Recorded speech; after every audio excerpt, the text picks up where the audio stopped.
Good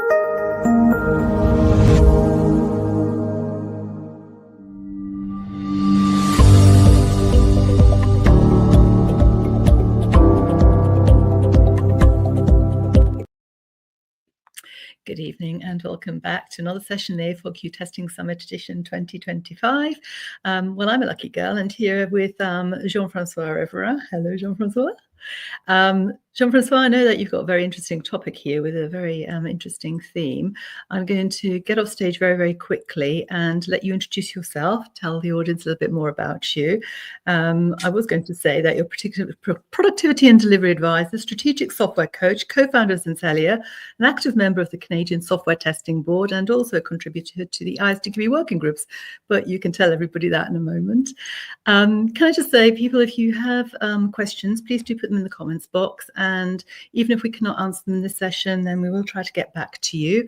And also just to remind you that if you go to Jean-François' profile on the A4Q website, the Summit website, then you'll be able to vote for him as best presentation, best speaker. And I'll remind you again at the end of the session. I'm going to go away, Jean-François, and leave you to it because I found the title of your presentation intriguing. I'm sure many people have. So over to you. Thank you, Debbie. Hello, everyone. I'm still Jean-François, as Debbie said, so it's perfect. And the co-founder of Zencelia. If you want to talk with me and see what I'm doing in real life, there's a QR code there that you can hit and see what the services I'm doing with my company, because Zencelia is a small company. As Debbie said, it's kind of a Canadian company, so I'm French-Canadian, as you can hear. And I'll try to introduce you today to 30 minutes and invite you to do something kind of unusual with that. My background is about software engineering, and now I'm calling that bioengineering because I have also another interest. I take trainings and at university about health informatics. So I will combine those because I try to figure out things that are not quite well right now. So just for a moment, bear with me. Suspend what you think you know about software engineering. If software just a machine, just code we assemble, or is it something more, maybe like a living system that we can cultivate? Today, I want to introduce you to a new kind of role. It's not software engineer, it's not gardening, it's something different. It's something we build, but it's something that matters. But professionals who understand how systems grow, adapt, and evolve. Who can do that is a software bioengineer. A professional who combines technical rigor with the mindset of someone who understands how systems grow, adapt, and evolve. From this shift in mindset emerge new practices, new ways of thinking, even new ways of measuring quality, measuring software quality, especially in a world where our systems are too complex to control in traditional ways. So let's explore, and with me, what it means to stop just building and begin growing it. A little bit of story on how I come up with this idea that I present you today, and you will comment on how good or bad it is as an idea. The seed idea was that I was observing different behavior. I'm discovering about gardening analogies that I hear on YouTube, online, but it was not satisfying to me. We're still engineers, I believe that. But I think we are more.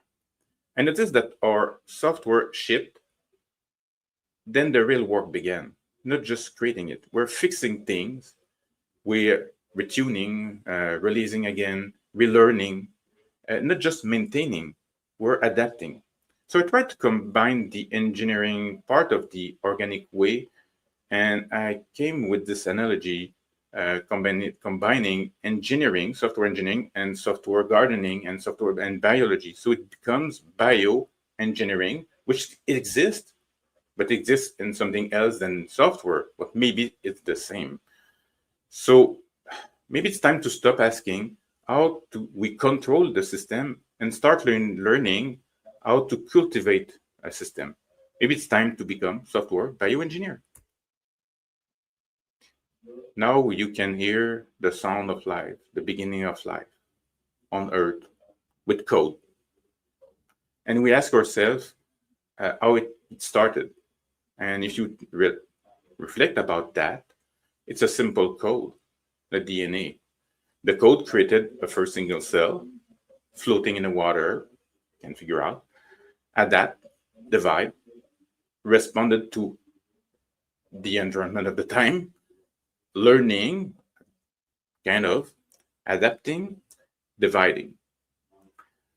Over time, this simple organism became more complex. Multicellular life, nervous systems, brains, and eventually human beings. Life evolves because the environment demands it, not because it was coded first. It started from code, but then it evolves. Complexity emerged because it was needed. Survival depended on not on control, but on adaptation, right? As engineers, software engineers, we too evolve. And maybe now the world is demanding a new evolution, or at least understanding it, not in the tool that we're using, which is great that new tools are there, but maybe in the mindset on how we are using our tools. Just with the AI that we have now, it's kind of a new tool set that we will have, and it will change things. So let's look at software and see if it's on a similar path than life. Just like software didn't stay simple, just like life, software didn't stay simple. It started as isolated code. We created code to do some function, easy at first. Then it came layered architectures. Systems are talking to each other, not like a piece of furniture that two tables or aside one another cannot talk to each other, but in software, we create connection, like in our mind. Then we distribute computing, cloud native design, systems that monitor themselves, heal themselves, learn. Software is no longer just a machine that executing code. It communicates, it adapts. It's shaped by feedback. It's influenced by the environment where it is in. Like life as a DNA, and software we have code, and we have created our own code, Python, Java, C. But now we must ask, are we still just building functionalities? Or are we, without realizing it, cultivating something that behaves like it's alive? If software evolves, maybe we, the engineers, must evolve too. So let me show something that really changed my mind and how I think about software systems. It's called the Kovvenan Framework by Dave Snowden. Kovvenan Framework sounds fancy, but the idea is simple. Let's imagine a 2x2 grid.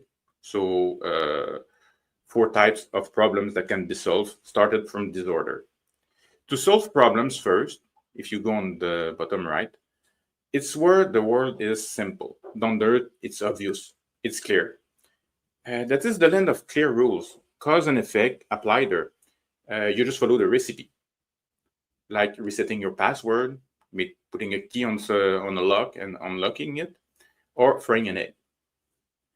It's the world of best practices that we can use, and you follow the recipe. It's not what is, it's the most common thing, and it's everyone can do it. But if you go on the top right corner, now it starts to be complicated. These are hard problems that engineers try to solve. Experts can solve them with the right solution, the right mindset, the right thinking, the right tools. It's like fixing an engine, building things. There's a right answer. Often it seems like complicated things. It's a multiple task, a lot of tasks, simple tasks put together to complicate things. So, like building a bridge, building an airplane, or just a tower like the Burj Khalifa in Dubai, the highest tower in the world. There is a solution that we can apply. On the left side, it's where the top left, it's the complex world. Now we're not in engineering anymore. We're more in biology, complex in behaviors, ecosystems. Maybe software is there. We need to see. There's no single right answer at this point. You have to probe, test, and adapt. You need, you go to the doctor, you say, oh, I have an headache, give you pills, and then come back 2 weeks later, see if the headache is gone, or maybe there's something else. We need to diagnose, to probe, to test, and to find a solution if we don't have the right answer. It sounds familiar, right? It's the world of the real life that is complex there.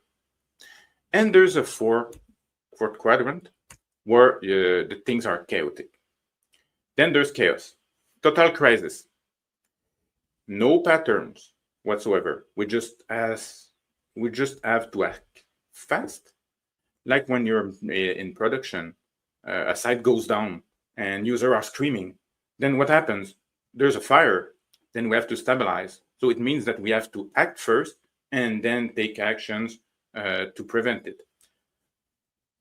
The thing that can happen is that when you're in a chaotic environment, it's often created by something that we didn't, like in software, assess right.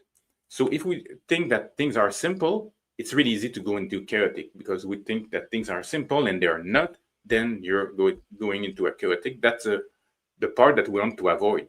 Chaotic is not known. We don't have the right answer. We act and then we analyze and then we respond. So we try to sense things when it's obvious, when it's complicated as well. When it's complicated, I will just use the Kovvenan framework here to show you that when we sense things, we don't assume things. We observe and then we analyze. It's what they do on the complicated side when you are engineers.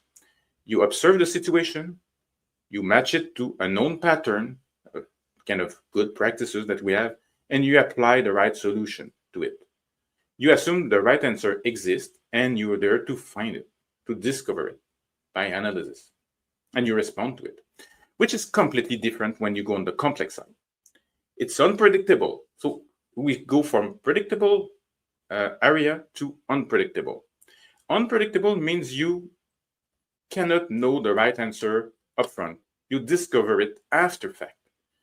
What to do in those environments? Use emergent practices, like in DevOps, like in Agile. Though you do something small, like we have been told, you probe. Then you see what happens, you sense, and you adjust accordingly.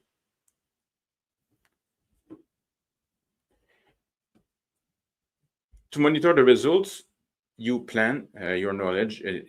You plan on knowledge and not on guesswork. So you monitor the result and you know what to do then. And there's the trap. We often see software like it's complicated. Most of the time, people think that is an engineering task, and there's a solution, a best solution, hiring the best expert to do it. But in reality, most of what we can observe is that it's complex. And that changes everything about how we build and test software. And that means we need emergent practices to do it. If software we write is not just something we can predict, plan, and build anymore, but it's something that we have to cultivate. We think about the traditional software about the traditional software was about construction. It's carefully planned development, structured buildings, blueprints, the best plan in place, and we try to monitor about those plans. This is still important, don't get me wrong. We need solid foundations. Construction is our dev or planning or architecture. But it's half the story, I believe, today. as soon as we launch, our software is born into a living environment that can be chaotic, a world of APIs, services, infrastructure, users that are constantly shifting and using our software in different ways that we can have predicted. It's not isolated as well. It's not like an embryo in a lab. It's alive, connected, reacting. And that is where cultivation begins. Nurturing it, adapting it, helping it thrive, whatever the change are. In bioengineering, we construct the foundation like an engineer, but we cultivate the life. This is the future of software, living system, not frozen blueprints. What if software development were less about a rigid construction and more about cultivating living, evolving ecosystem? So if we think about that and we think that is maybe something that's happening, why not looking at what a real bioengineer do? They work with life. So it's not software, it's life. They read, they write, they edit a code of living organism, right? Like a plant or like an insect or like a living thing. They use the DNA, they use the proteins, they use the code of living organism to create new functions. They enhance its resilience, maybe, in our fields with crop, and influence how biological systems grow and respond. They don't expect full control. Instead, they guide evolution, accepting uncertainty and collaborate with complexity. So what defines them? What is their mindset? They design for adaptation. Living systems co-evolve with their environment. So we need to be adaptable. That's one of the lessons. They write and edit the code of life. Genetic code is modified, the structure, and from those structures, the behavior change, or they build the resistance to some illness. They use feedback and iteration. They rely on that, and they learn through observation and iteration to build best way to have a better functions in the future. So they learn of it. They work with uncertainty. They operate without full predictability. They accept they don't know things, and they will learn it along the way. They guide the ecosystem. They focus on resilience, not rigid control. So it doesn't control, but they grow over time. The mindset here is part engineering, part biologist, part of system thinker. It is, in my mind, exactly what we need for software to become adaptive and alive. So if software really being complex, as we saw, and if you assess that, maybe you are becoming software bioengineers.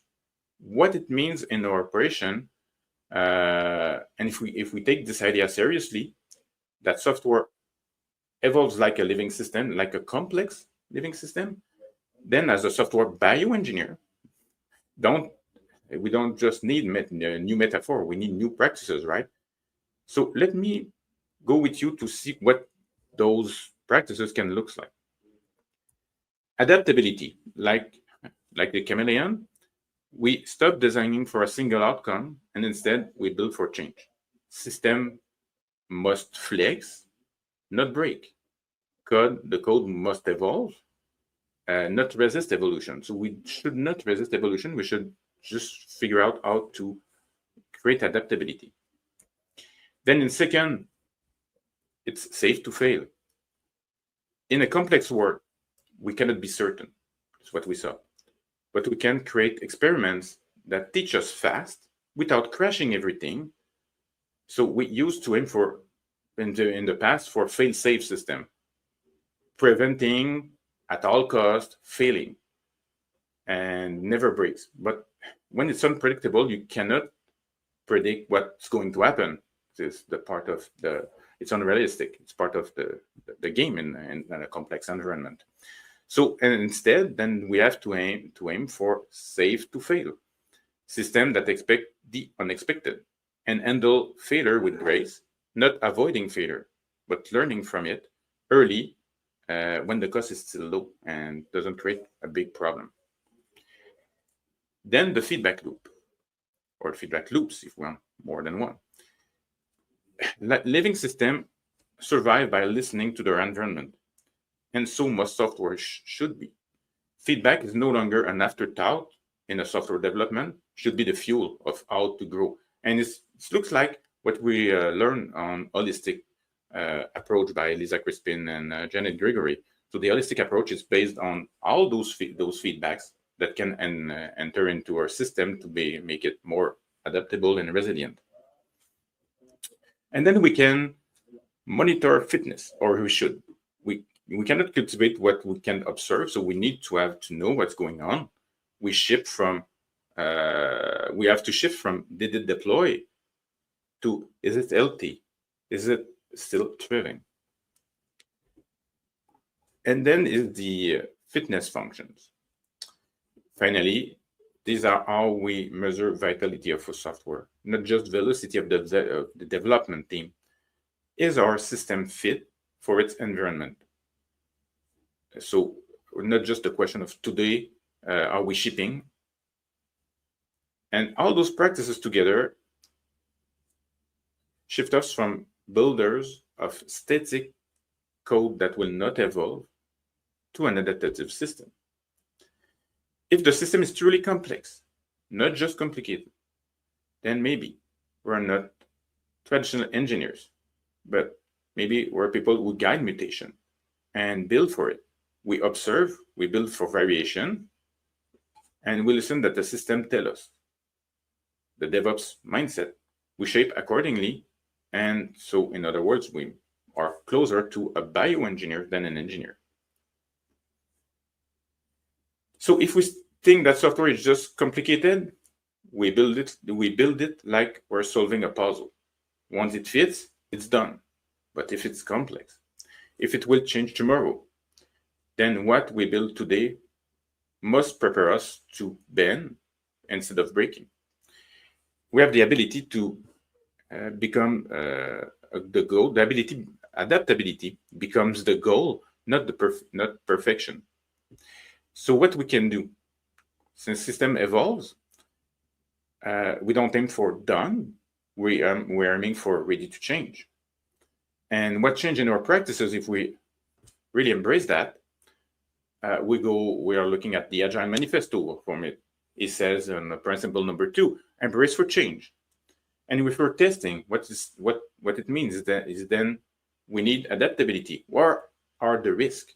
Can we use exploratory testing more than something that it's fixed? Can we use example mapping? And on DevOps, we have pipelines. We enable fast deliveries on CI/CD delivery pipelines. So if you use that, then we can go and probe earlier. And we design safe to fail experiments. In engineering mode, failure is not unacceptable. So if we're on complicated side, then we plan endlessly to prevent failure. Because some things in our environment are complicated. Some problems are complicated, not complex. So when we create a plan, when we create a bridge, or we want to create a plane, we don't want the plane to crash or creating the plane in flight. We want to plan for it and make sure that nothing will collapse. The bridge will not collapse, the plane will not crash. In a complicated world, that makes sense. That's a right answer, and experts can solve the problem. But in a complex world, things are different. We don't try to get it right the first time. Instead, we create systems that tell you when you're wrong without blowing up in production. That's the idea being safe to fail. It's not a fallback, it's a strategy, and that's already have companies using it. And they would use a chaos testing in production to create problems and see if they're resilient enough. What we do when we're a software bioengineer in that, we use small experiments to learn before scaling. We accept the failure as an input, but not the failure as a design. We treat We treat the failure as an information. How we can use that, you see the canary release, feature flags, chaos engineering, they are all using that. And in testing, we're talking about shift left, sandbox testing in environment. In Agile, we have iterative increments that help us doing that most frequently and inspect, adapt, see what is going on with the business. And third, we have the feedback as a fuel. So we monitor. Traditionally in engineering, we build, we test, and we end it off. But in complex system, the system evolves while we're still holding the wrench. So without feedback, system is driven to failure. Living systems are living software. We must listen constantly at what's going on and be able to react on the information we're receiving. A software bioengineer should shorten the time between an action and how we learn, so go in production often. We have to prioritize what we can observe instead of deciding that we have the right answer without looking for it. So that's why we have observability in DevOps, incident monitoring, alerting, and in Agile, all standards are daily. We meet frequently. We use retrospectives to learn and adapt. We have continuous testing, holistic testing, and Tres Amigos, and example mappings as well that we can use. Feedback is not just a phase. It's the oxygen that we need to breathe. The system needs to have from day one. It talks to business owner, to business analyst, that they need to take that into account. That is not just a contract that we sign to a development team anymore, but it's something that is living like a gardening. You need to go and see what's going on in your garden and react according to the situation. If software is just so complicated, we test it once and declare it done. But if it's alive, we must watch it grow, change, and if something gets sick, we have to react. You don't just release and forget. You observe, not just for bugs, but for the signals of life, the stress the system has. And it's about adaptation. It's about all the quality attributes that we should monitor. If we're a software bioengineer, I don't just test at release. I observe during operation. This is the world of shift right. Right. We monitor for emergent behavior. We observe how the system responds, degrades, and recovers. The best practices are we use the telemetry, the metrics that we have, SLI and SLOs in DevOps to have the information about the system indicators, even using the application performance monitoring tools that we put in DevOps, health checks, deliverable pipelines, all along with the development systems. The production monitoring is important, and the real users are important to monitor as well, how your system behaves with them and behaves with other systems. Any change in the environment can impact your system. In classic engineering, success is measured by delivery. Did it work? Did it ship? But in a complex world, delivery is only the beginning. The real question becomes, is it healthy? A release is just a moment in the system life. But system health is a life condition, and that's what we measure now. We define success in bioengineering in terms of ongoing health of the system, not just deliverable. We use custom, domain-specific metrics that we have to measure ourselves. We test for non-functional testing. All the quality attributes there are important. Is the system maintainable enough, usable, secure, performant? SLAs are important in metrics too, and the definition of done includes the quality and performance criteria from day one. And if we think about that, where is your software? The software is really is today. Is it something that is in complicated domain with analytical approach can solve the problem with good practices? Or are we using more intuitive approach, emergent practices to solve a complex problem? Are you still building like this really concrete? or might be you need more of the emergent practices for a complex system.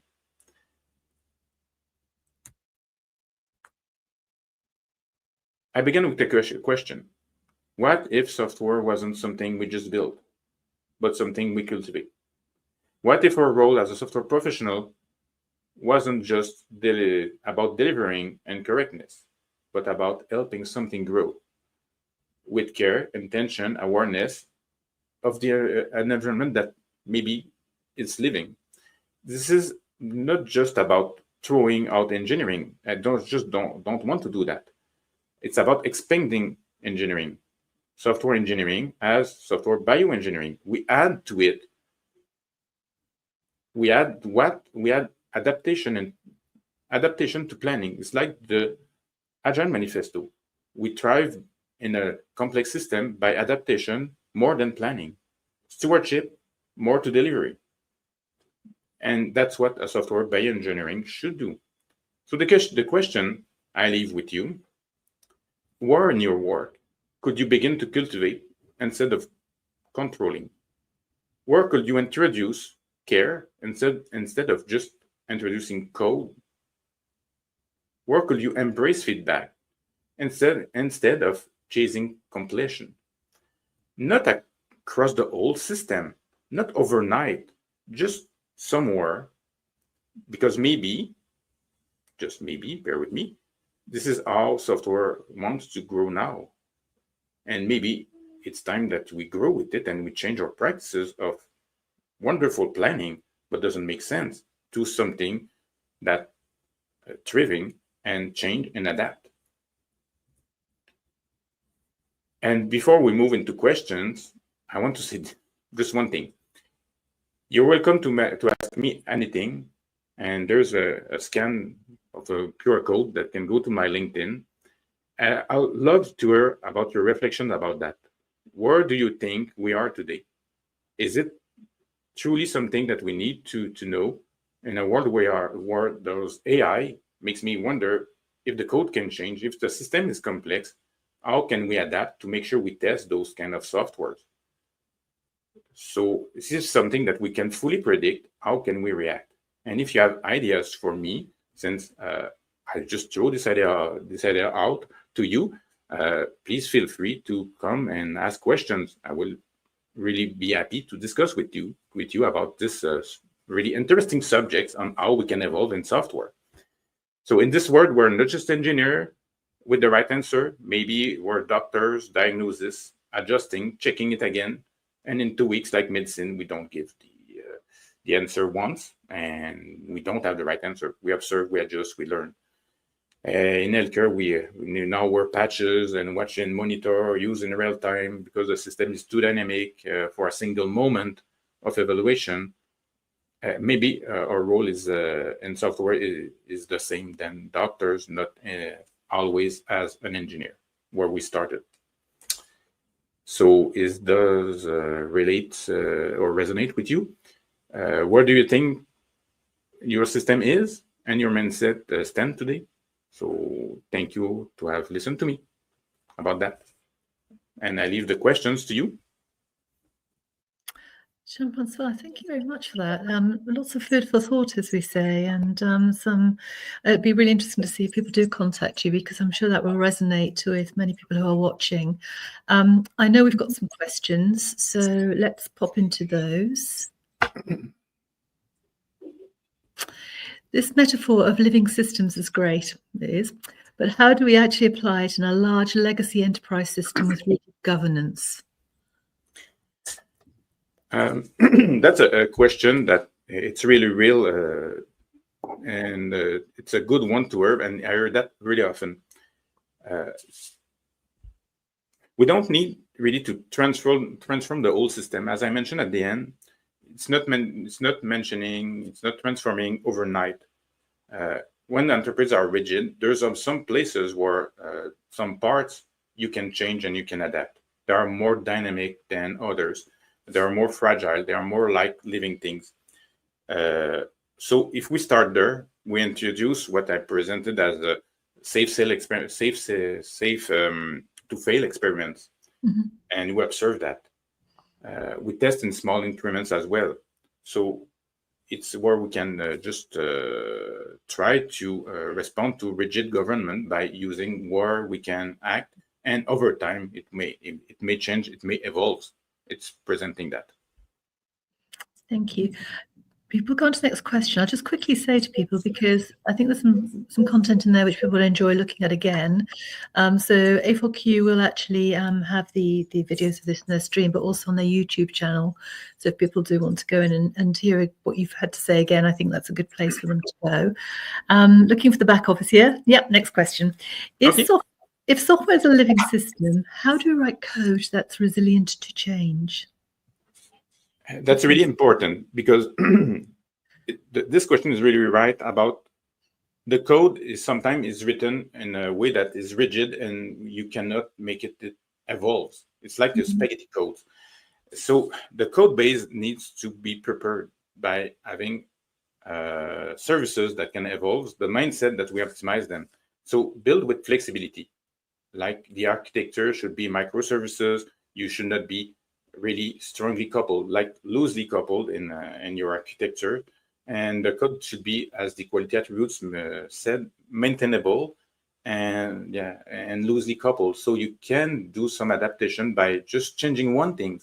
If you cannot change one thing and you deliver the whole system, it's kind of getting against what software really is, something that is easy to adapt and to change. We're using that. We're using that right now in the fields. Right, we have a lot of updates on our phones, on our cars, and you can adapt and change your software by learning on your environment. Thank you. Another question? How do I convince leadership or stakeholders to embrace this mindset when they're still asking for roadmaps, deadlines, and KPIs? I know they are. That is the part of the tension that we have. This part of the, as I said to the clients when I'm going on, it's your base. It's your working ground. So instead of saying we don't know, we can say how can we measure. I think this by using metrics that will be really important. So I mentioned about system health, risk exposure, feedback loops, the speed that we have. So there's metrics that you can put in place to understand what's going on and to act accordingly. So if they ask about KPIs, maybe those KPIs, SLAs and SLOs, release lead time in DevOps that we have, or and we connect them to the adaptability. So now it's not just an output, it's something that we can learn from it, and then you can change the mindset over time. Thank you. I think time for one more question. Aren't we just describing Agile or DevOps with fancier words? What's really new here, Jean-François? Yeah, I really thought about that when I created this presentation. Was kind of, it's DevOps that we already have. It's Agile, and it's right. It's both of them there. But what we're proposing is the change in the switch in mindset. So it's a way of thinking. It's not just using methodology over another one. It's not what is best and what is not. It's just a mindset of how we're going, what we're doing, if we're seeing things as complex, more like living things than something fixed. Though then we will change how we plan, with the expectation we have. And one message that I had for business owners, POs, business analysts, is that you have to take care of your software, not just from the start with the information on requirements, but through the end, when the system stops living. And when it's still in production, you still need to be involved and taking care of it, because it will change. It will evolve. Thank you, Jean-François. I think we've come to the end of time, so thank you so very much for that. A couple of reminders. Just to reiterate what you're saying, if people would like to reach out to you, then they can watch the video again and scan the QR code. So ask your questions, he's offered. Also, just to say that please do go to Jean-François' bio on the A4Q Testing Summit website and consider best presentation, best speaker. And stay tuned for the next session in the A4Q Testing Summit edition 2025. Thank you all. Thank you, Jean-François. I love it. Oh,